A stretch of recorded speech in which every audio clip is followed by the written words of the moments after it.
mbokki Sénégal mbokki biir réew ak biti réew ginnaaw ba ñu leen nuyoo dalal leen jàmm niñ koy faral di defee ci SeneNews TV tey waxtaanu bés bi dafa jëm ci lu laale ci wàll banque yi nga xam ni dañuy waxtaan ak benn famille boo xam ni kenn lañ yabal ci ñoom ngir mu wax ci benn problème boo xam ni daanaka ñu bëri ci ay sénégalais dañ koy ñaxtu ñàkk sa wéyjur compte banque am doxatul waaye du tee banque ba da ci jël xaalis ba léegi te doo xam naka ngay def ba jot ci boobule xaalis looloo waral kon tey ñu war a waxtaan ak soxna Sile ngir mu indil ñu li nga xamante ni moom lay dund jamono ji mu nekk lu xaw a metti waaye laataa ñu ci jàll dëgg-dëgg des na ko bàyyi mu nuyoo soxna si nuyu nañ la dalal la jàmm ci SeneNews bàyyi la nga nuyoo ak sénégalais yi.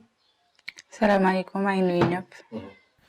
dama ko junj léegi ci sama tàmbali sa jafe-jafe mooy nan ngay def ba jot ci compte banque bi nga xam ne sa wayjur bu góor da ko fi bàyyi yan jafe-jafe nga ci am. jafe-jafe yi ñu ci am mooy depuis bu mu gaañoo ba léegi bon contacté nañ banque bi yëgal leen ne borom compte bi décédé na. donc déplacé wu nañ tamit dem ba foofu wax ak ki nga xam ne moo yor compte bi maanaam gestionnaire de compte bi. mu jox ñu ay information laaj ñu ay papiers yu ñu ko war a jox. donc def nañ loolu yëpp man sama jëmm bopp maa doon lijjanti loolu. donc depuis on va dire octobre 2017 ba tey ñoo ngi topp si loolu et ba léegi amul benn renseignement wala benn wala kenn ku ñu contacter pour wax ñu dara si loolu. ba tey compte bi ñu ngi continuer di ko débiter maanaam di si jël xaalis. te ñun amuñu benn information ak par rapport ak lu waral loolu. d'accord bi nga xamee ni seen waajur bu góor génn na àdduna ñaata fan ngeen def laataa ngeen dem di contacter banque bi. bon avant ñu fay dem parce que après 40e jour bi lañ fa dem donc si le moment mënoon déplacé wu pour dem fa mais avant boobu man woo naa leen wax la ko borom compte bi décédé na. c'était kañ exactement. on va dire parce que c'était un 4 septembre. donc comme fin du mois dañuy envoyé relevé de compte donc on va dire le 30 du mois de septembre. septembre 2017 ngeen njëkk a def démarche yi pour jot ci compte bi d'accord bi ngeen njëkkee dem kan ngeen tasanteel. gestionnaire de compte am si boppam lañ tasanteel. bis boobu lu ngeen waxante ak moom. waaw dañ ñëw ne ko borom compte bi dafa décédé. pour su mënee tëj compte bi aussi pour xaalis bi bu mën ko jox xale yi. mu ne ñu loolu dafa am procédure.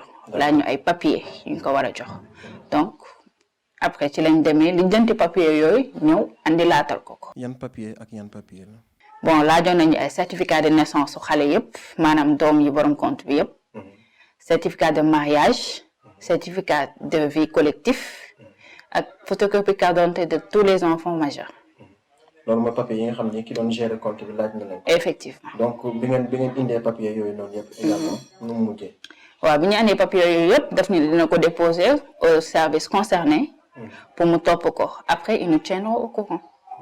loolu yéen a ko def ci atum 2017. 2017 effectivement boobaag léegi 2018. 2019 2020 ba ni ñu duggee nii ci. 2021 mun leen fexe ba jot ci xaalis. non fan la jafe-jafe bi nekk selon yow. bon alors apparemment moom procédure bu ñu lancé. maanaam papier yu ñu laaj. ak ce qu'il fallait réellement avoir du benn. la bonne information tout simplement. bonne information mooy buñ ko waxee liñ leen war a wax pour ngeen jot dëgg-dëgg ci li nga xamante ni mooy compte bi ak xaalis bi. moom lañ leen leeralul bu baax. effectivement. voilà.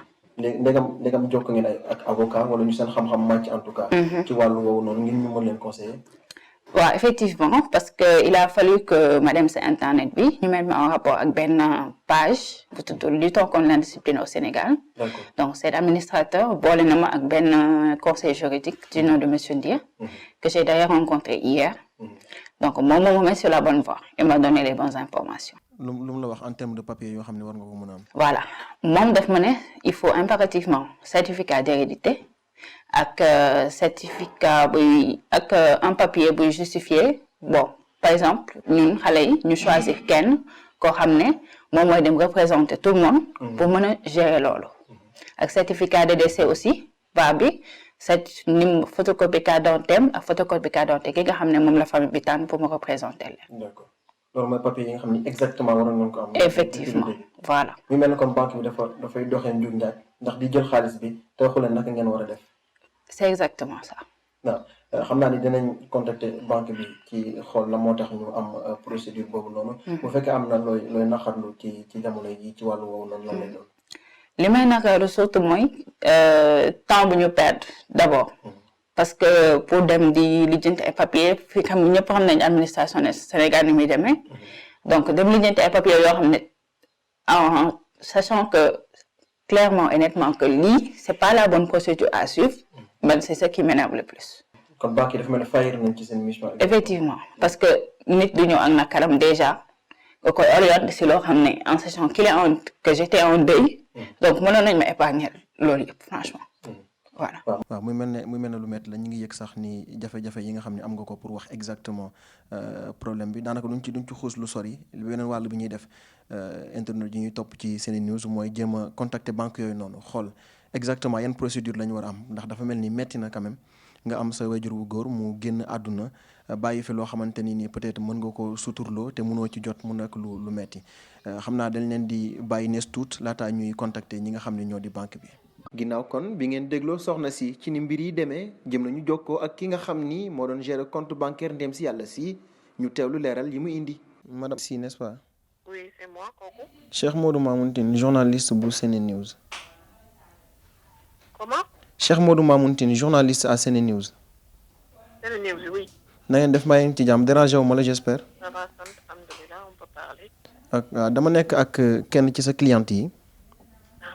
mu ma doon wax benn problème boo xam ne dafa jëm ci problème bi mu am pour jot ci compte boo xam ne papaam bu wàcc liggéey moo ko fa bàyyi. mu ne moom moo ma doon wax ne yow yaa nekk gestionnaire de compte bi. looloo taxoon ma entrer en contact ak yow parce que li ma expliqué mooy bi nga xamee ni ñëwoon na pour laajte yan papier ak yan démarche la war a def yow yaa ko njëkk a conseillé. kooku lan mu tudd. tey moom moo ñëwoon ci yow. waaw. léegi bi mu njëkkee ñëw yow yaa ko conseillé par rapport ak papier yi nga xam ne moom la waroon fournir n'est-ce pas. dëgg la waaw mais ñoom kii bi dañ leen war a woo de. ñan ñoo leen war a woo. kii bi dina leen woo incha allah rabi. service bi géré kii yi. incha allah liñ bëggoon laajte exactement mooy lan moo tax procédure bi jël noonu temps parce que depuis 2017 la. non jëlul temps de. jëlul temps en fait. jëlul temps lan mooy problème bi kon lu tax muy yéex parce que depuis 2017 te ñi ngi 2021. 2017 bon je ne saurais dire parce que période boobu j'étais pas sur place léegi da ngay bàyyi man dama nekk Kébémer benn décès. sama benn compagne moo génn àdduna. léegi incha allah rabi su ma delloo bureau xam naa altine après dinaa xool. dañ nekk ci document boo xamante ni nii yaakaar naa tey jii la war a dugg si ngoon boo mu mënee jox kenn koo xamante ni sa supérieur peut-être ma waxtaan ak moom ci point bi parce que bëgguñu dugal loo xam ne duñu am seen version yéen. non en fait là comme ni ma la ko waxee Alaaji dama nekk ci benn décès. waaw je comprends effectivement léegi première fois bi nga xamante ni ñëw na si yow. n'est-ce pas yaa ko conseillé par rapport ak papier yi nga xamante ni moom la war a fournir pour entrer en tout cas pour jot li nga xam ne moom mooy compte bi. justificatif de décès bi. justificatif de décès nga ko waxoon mu indi ko. waaw dafa am yeneen. information yooyu yow yaa ngi ko basé ci conseil juridique bi ngeen yor ci seen banque bi. xam nga Alaaji en fait. service bu nekk ak ay compétences am. d'accord. man je ne saurais vous dire loo xam ne dafa romb sama compétence. et comme ni ma la ko waxee man dama nekk ci dëj maa ngi nii Kébémer léegi da ngeen may lundi altine incha allah. d'accord léegi bu point bi nga wax ni dafa romb sa compétence man li ma comprendre lul mooy lan moo tax nga joxe conseil bu fekkee dafa romb sa compétence. non ce n'est pas un conseil que j'ai donné. en fait c'est-à-dire si le client se présente. dañ ko naan indil tel document. léegi nag document boobu. moom lay indi ñun ñu transmettre ko service bi nga xam ne ñoom ñoo koy gérer. pour que ñoom ñu mën a def le nécessaire. donc xamoon nga ni dans un cas de figure tel document yooyu la ñu war a joxe. voilà léegi nag d'accord kon service boobu moo fayir mission am. dañuy woo ki nga xam ne moom mooy ci document kii bi nu mu tudd ci soit le mandataire. après nag ñu soog a convoquer les héritiers légaux pour que ñu mën a def le nécessaire. ginnaaw ba ñu jokkoo ak gestionnaire de compte bi xamal nañu ni service acte et liquidation moo war a saytu dossier yu ni mel ci lañ jokkoo kon ak ka fa nekk moom lam ñu xamal mooy erreur bi ci gestionnaire de compte bi la nekk. oui c'est moi. Cheikh Modou Mamoun bu Sene News journaliste. Pardon? Cheikh Modou Mamoun Tine bu SeneNews journaliste. Ah d'accord, vous allez bien? maa ngi sant yàlla bu baax na ngeen def. Bien, alhamdulillah. Bon je vous appelle par rapport à un petit souci bu ma am. D'accord. waaw parce que moom dafa am compte boo xamante ni nii papaam moo ko fi bàyyi mais papaam dafa wàcc liggéey. léegi dañ am ay difficultés ñoom depuis 2017 pour clôturer compte bi. moo taxoon may woote bi ma woowee ki nga xamante ni moom moo géré woon compte bi en tout cas.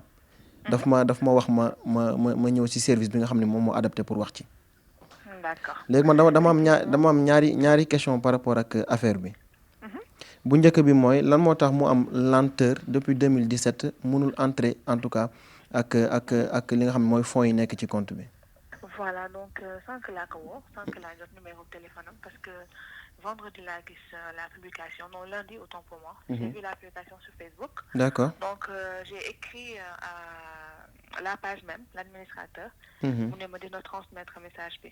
Donc c'est après par la suite j'ai vu qu'elle a fait une autre publication après ñu jox ma numéro donc je l'ai appelé tout à l'heure pour mu expliquer le fond problème bi. Donc elle m'a expliqué effectivement que son père est décédé il y a 3 ans. Donc mënuñu fexe ba am li nga xam ne moom moo nekk liquidation dossier bi. D'accord. Donc elle m'a expliqué ce qui s'est passé que gis na gestionnaire am mais en fait retard bi si foofu la. c'est pas de notre niveau. D'accord. Parce que ici en fait quand un client décède dossier bi ñoom ñoo ki nga xam ne moom moo nekkoon gestionnaire bi moom moo war a déclasser dossier bi à l'aide d'un certificat de décès ak pièce d'identité copie bi ñu bàyyi ko ci dossier bi ñu envoyé ko les services compétents pour ñu mën a def liquidation bi. Moi je suis au service des actes de liquidation. Donc on devait attendre en fait ñu jot li nga xam ne moom moo nekkoon dossier bi nekk ci gestionnaire bi malheureusement c'est ça qui a bloqué le donc lenteur bi c'est à votre niveau. Non, c'est au niveau du gestionnaire. Mais même banque bi la n'est-ce pas? Même banque bi la. Pardon? Ma ne même banque. C'est la banque. Donc c'est à votre niveau. Donc tout à l'heure, moi quand j'ai vu le poste nga xam ne fii la waroon accès nous on a cherché le dossier c'est pas venu. Gis nañu que ça n'a pas été déclassé à notre niveau. D'accord. Donc j'ai appelé la dame pour prendre en fait jël fee yi. Après qu'elle m'a expliqué que ba mu demee on lui a donné en fait une liste qui n'était pas conforme. D'accord. Ak li nga xam ne moom moo nekkoon document ñuy demandé. De toute façon j'ai pris en charge je lui ai demandé ses coordonnées son adresse mail je lui ai envoyé la liste officielle en fait de tout ce qu'elle doit fournir comme élément. su ko defee ñu mën a jël en charge li nga xam ne moom moo nekk dossier bi. D'accord, merci beaucoup léegi beneen point bi madame mooy accompagnement bi nga xam ni war nañ ko def ak ñi nga xam ne ñooy clients yi surtout sur le plan juridique ñu mën a xam ñoom bu ñu nekkee ci yenn situation yi naka la ñuy mën a doxalee boobu également foogul leen ni da ngeen faillir en tout cas ci ni ngeen war a doxalee clients yi. waaw xam nga loolu sëñ bi ça dépend ak ki muy jëflanteel. xam nga nous aujourd'hui on regrette une telle situation pourquoi parce que mën nañu yaakaar ni que c'est à notre niveau alors que demeewul noonu comprendre nga mais de toute façon bu ñu koy créditer rek dañ naan c'est la banque nous aujourd'hui on peut pas venir dire que non tel service parce que yéen peut-être du ngeen mën a comprendre loolu mais nous ni ñuy defee suñu liggéey nga xam ne c'est un travail social on est conscient de ça en général bu ñëwee ngir client boo xam déjà ñàkk na koo xamante ne bokkal na et tout ba pare ñëw vivre lu mel ni dañ koy ñaawlu. Donc mais moo tax ba ma ko woowee je lui ai expliqué la situation que dossier bi ñun ba tey gisaguñ ko. On n'a même pas encore vu le dossier donc là on a même fait benn mail pour sensibiliser li nga xam ne ñoom ñoo nekk réseau bi te ñu war a prendre en compte genre situation yi boo wax ne nañ ci gën a farlu parce que clients yi ñoom ñoo tax ñun ñuy xëy bés bu nekk. D'accord, effectivement. Quand j'ai vu moi en tout cas la situation j'ai diligenté woo naa ko ma jël élément je lui ai envoyé la liste je lui ai dit que dès l'instant qu'il aura tous les documents je lui fixerai un rendez-vous et puis on va diligenter pour le dossier le reste. D'accord parce que dama nekk ci document boo xamante ni nii moom laa war a publier en tout cas ci fonctionnement wu banque yi. Et waaw je tenais quand même à appeler ñi nga xamante ni ñooy différentes parties prenantes yi. Donc explication yi nga ma jox montré na que ni peut-être bu fekkee am na fay peut-être ni ngeen di gérer ci biir moom moo xaw a des.